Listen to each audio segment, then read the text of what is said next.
Urs, excited to be here with you today. We're going to answer the question for Americans who open a Swiss bank account. Can they access their money? Can they withdraw their money at any time? Maybe you can give some insight into this question for Americans who are maybe a little bit anxious about opening a Swiss bank account and what the lock-in periods are. Yeah, definitely. And the answer is yes. So, but there is more to it. When you do so, there are certain steps we have to go through. And the fine line is always between like not giving you access to the money, but also to make it safe or secure enough that you can't be scammed or anyone else comes and withdraws the money in your name.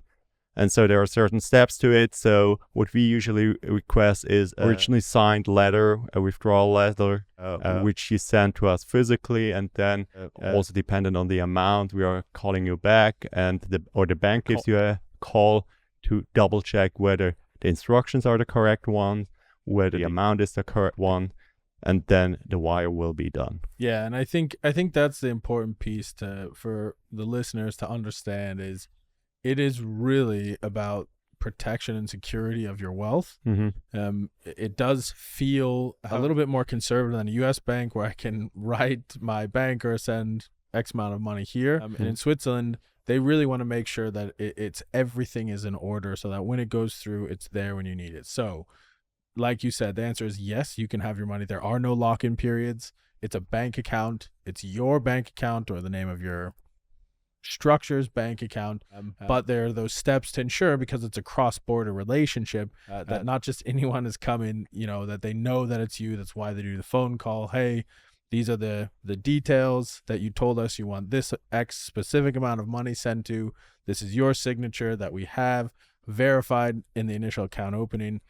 Is this correct? Yes. Okay. Let's get it taken care of. So usually, especially when it comes to investment accounts, if you're 100% invested and there's not enough cash, maybe 1 to 2 days to sell an investment to cover that cash transfer. And hopefully in the meantime, you had informed us and that letter is on its way. Once they get it, you're looking at, 3, 4, 5 days. Obviously, the further ahead of time we know, the easier and quicker it's going to be for you. If it's a last minute thing, you need the money tomorrow, that's going to be a lot more challenging than, hey, I foresee there's going to be this expense, or I'm going to need this money to buy a new car, buy a new house, shift something, whatever. But when we know that things can be set up in a way where that transition is much quicker. Yeah, and you can also prepare the liquidation of certain positions if that is needed. And that brings me to another point that with Swiss banks, there are certain fees when it comes to the structure itself. So for the custody of the account or for the management of the account, and they are structured in a way that a certain amount is requested, kind of, that it makes sense, because you have a percentage fee or you have a minimum. And if like the amount in your portfolio or the value of your portfolio shrinks too much, then you pay the minimum instead of the percentage fee. And so that is also always something you should keep in mind and discuss with your asset manager, relationship manager, of, okay, what are the impacts if I withdraw the money? Maybe there are other there are alternatives how I can access money from another account, or I can do like part and part. Yeah. So just to be in constant exchange with with the person at the firm you're talking with to find the best solution for you. Yeah, perfect. Thank you so much, Urs, for helping us get this question answered today.